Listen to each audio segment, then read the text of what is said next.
Do you ever feel stuck when speaking English because your brain is busy translating every single word from your first language? If so, trust me, you're not alone. In fact, this habit slows you down, makes you nervous, and keeps you from sounding natural. But here's the good news. You can actually train your brain to think directly in English. And today, I'll show you exactly how. Hey everyone, welcome back. If you're new to this channel, my name is Ohid. I am a non-native speaker and I help people speak clear and confident English. I've been teaching English for around 10 years. And there's one thing I see all the time. Even students who know grammar rules and vocabulary perfectly still freeze when it's time to speak. Why?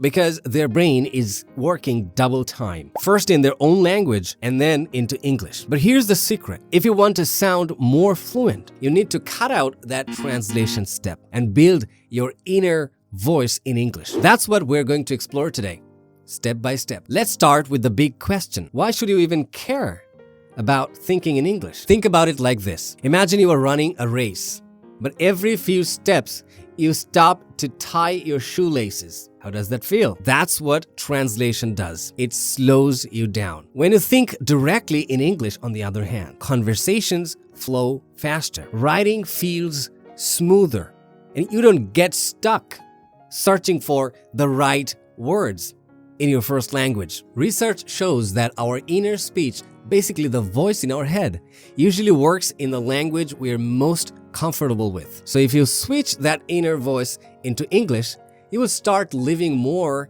in that language. That's when fluency starts to feel natural. Now you might be wondering, but how do I switch my inner voice to English if I've been using my mother tongue my whole life? Well, that's exactly what I'm going to break down for you next. First strategy, surround yourself with English input you can actually understand. Not too easy, not too hard, just a little above your level. This could be English podcasts, simple news articles, YouTube channels, or even storybooks. The point isn't to understand each and every single word. The point is to let your brain hear, see, and experience English so often that phrases start to feel automatic. So when you feed your brain with this daily diet of English, you will notice something amazing. You stop translating because your brain just knows the phrase. Second strategy, practice silent self-talk, also called inner speech. This one feels weird at first, I know, but it's powerful. Here's how it works. Throughout your day, narrate your life in English, but silently, in your head. For example, you are washing the dishes. Think, I am washing the plates. Let's say you are walking to the store. Think, I'm going to buy some bread or vegetable. In one study in Japan, students who practiced this kind of inner speech actually improved their fluency in just a few weeks. Why? Because their brain gets free practice every single time they do it. So try this. For the next 24 hours, choose one routine activity. Maybe your commute, cooking, or scrolling your phone, and narrate it in English in your mind. No one else will hear, but your brain will thank you. And to make it easier, I've created a free printable cheat sheet with 100 everyday prompts to help you practice thinking in English. Just grab it from the link below and start thinking in English all day long. And if you're feeling brave, don't just think it. Say it out loud. That's our next step, shadowing. Shadowing is like karaoke for English. You listen to a short clip of native English and repeat it immediately, almost like an echo. This technique forces your brain to process English in real time without stopping for translation. Here's what I recommend. Pick a YouTube video or podcast clip about 10 to 15 seconds long. Play it, pause, repeat. Then try shadowing it without pausing. At first, it feels like tongue twisters, but after a week, you will notice your mouth and brain start working together much faster. And there is another simple version. You can narrate what you're doing out loud. For example, I'm opening the fridge. I'm checking my email. I'm recording a video, just like that.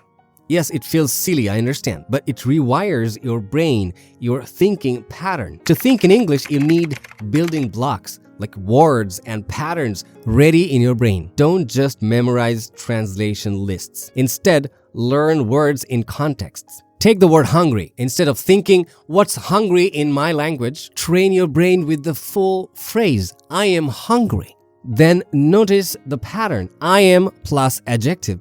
From there you can create, I am tired, I am happy, I am late, I am brave, etc. This way you are not translating. You're building English thoughts directly from English structures. Let me give you a tip.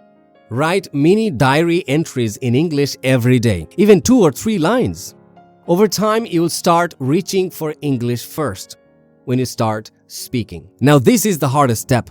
Breaking the habit of translating. Here's a practical way to start. Label objects around your house in English. Put sticky notes in your mirror, your desk, your fridge. Then whenever you see them, say the word in English, not your language.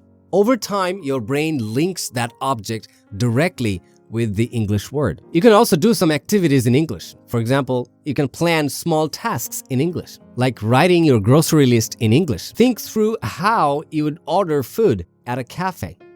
At first, your brain will scream, translate. But if you push through, you will notice it gets easier day by day. Finally, make English part of your lifestyle. Change your phone to English. Watch shows with subtitles, English subtitles, of course. Join an online English group or find a language partner. The point is, create little English zones in your day where only English exists. That way, thinking in English stops being something you try to do. It becomes natural. So let's wrap it up. Thinking in English is not magic. It's a skill. And like any skill, it takes time, practice, and patience. So surround yourself with English, practice silent self-talk, shadow aloud, build vocabulary in context, and cut down translation step by step. If you do this consistently, you will notice something incredible. One day, without even trying, you will realize you've just had a whole thought in English. And that's when fluency really begins. So tell me in the comments, which of these strategies will you first try? If you found this video helpful, don't forget to subscribe for more practical English learning strategies. And in the next video, I'll show you some simple activities you can do every single day to stop translating and start speaking faster. See you there.